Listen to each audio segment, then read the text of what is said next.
Welcome to Paramesh kitchen. இன்னைக்கு பொங்கலுக்கு வெண்பொங்கலுக்கு கத்திரிக்காய் கோஸ் எப்படி செய்யுதுன்னு பார்க்கலாம் வாங்க. குக்கர் வச்சுருக்கேன். குக்கரில் ஒரு கப் தண்ணி சேர்த்துக்கலாம். தண்ணி கொதித்தோடனே அரை கப்பு 100 கிராம் பாசிப்பருப்பு கழுவி சேர்த்துக்கலாம். 2 பச்சை மிளகாய் சேர்த்துக்கலாம். ஒரு கேரட் பொடிசாக கட் பண்ணி ஒரு கேரட்டு, ஒரு கத்திரிக்காய். நம்ம கொஞ்சமாக குழம்பு வைக்கிறது கோஸ் வைக்கிறதுனால நான் ஒரு காய் பெரிய கத்திரிக்காய் ஒன்று, ஒரு கேரட் ஒன்று சேர்த்துக்கலாம். தக்காளி 2 தக்காளி பொடிசாக கட் பண்ணி சேர்த்துக்கலாம். மஞ்சள் தூள் அரை ஸ்பூன் சேர்த்துக்கலாம். பெருங்காயம் அரை ஸ்பூன் சேர்த்துன்னு நல்லா மிக்ஸ் பண்ணிவிட்டு குக்கர் மூடி போட்டு 2 விசில் விட்டுக்கலாங்க.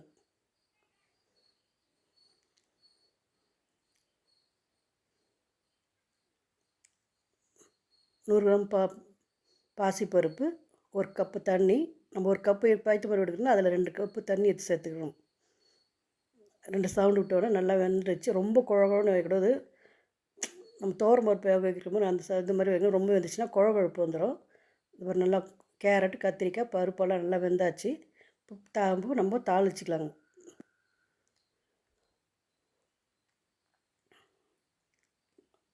அதே குக்கரில் எல்லாம் எடுத்துக்கிட்டு க்ளீன் பண்ணிட்டு அதிலே குக்கரில் 2 டேபிள் ஸ்பூன் எண்ணெய் ஊற்றிக்கலாம்.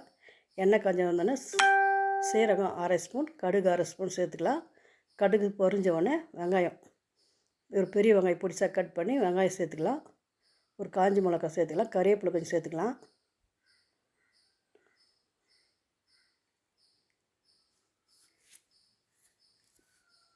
வெங்காயம் நல்லா வதங்கினோன்னே பூண்டு ஒரு 6-7 பல் பூண்டு தட்டி பூண்டு சேர்த்துக்கலாம்.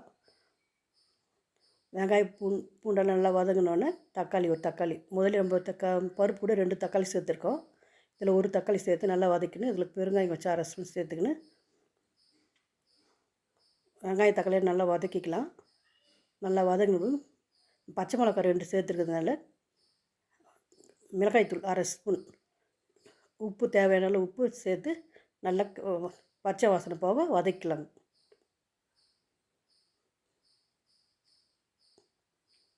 இதில் பீன்ஸுக்கும் நம்ம சேர்க்கலாம். நம்ம பச்சை வாசனை போக நல்லா வதங்கினோன்னே நம்ம வேக வச்சு வச்சுருங்களேன் பருப்பு, கத்திரிக்காய், கேரட் அதை எடுத்து இதில் ஊற்றிட்டு நல்லா மிக்ஸ் பண்ணிக்கணும். தண்ணி கொஞ்சம் அளவு நம்ம எவ்வளோ தண்ணியாக வேணுமோ கெட்டியாக வேணுமோ அதுக்கு ஏற்ற மாதிரி நம்ம தண்ணி மிக்ஸ் பண்ணிக்கலாம். ரொம்ப தண்ணியாக இருந்தாலும் நம்ம பொங்கலுக்கு தொட்டு சாப்பிட்றப்போ அந்த டேஸ்ட் வராது. ரொம்ப கெட்டியாக இருக்கக்கூடாது. நம்ம மீடியமாக,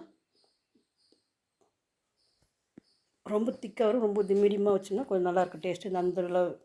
இந்த இதுக்கு தான் வச்சுருக்கேன். நல்லா கொதித்து வந்தோடனே நம்மளுக்கு உப்பு காரம் கரெக்டாக இருக்க பார்த்துன்னு கொதிச்சா திக்காக ஆனோடனே நம்ம கொத்தமல்லி போட்டு இறக்கணும். வெண்பொங்கலுக்கு கோஸ்து ரெடி.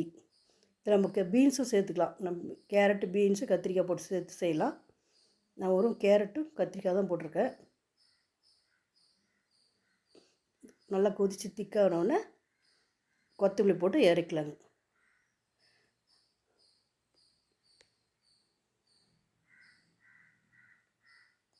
கத்திரிக்காய் கோஸ்து ரெடி ஆகிடுச்சு.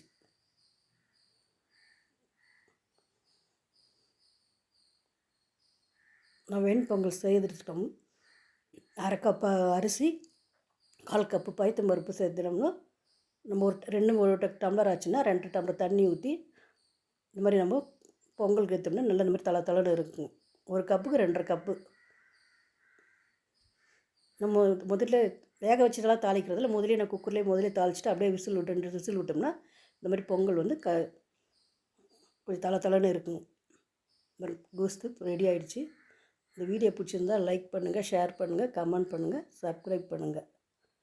அடுத்த வீடியோ பார்க்கலாம். தேங்க்யூ.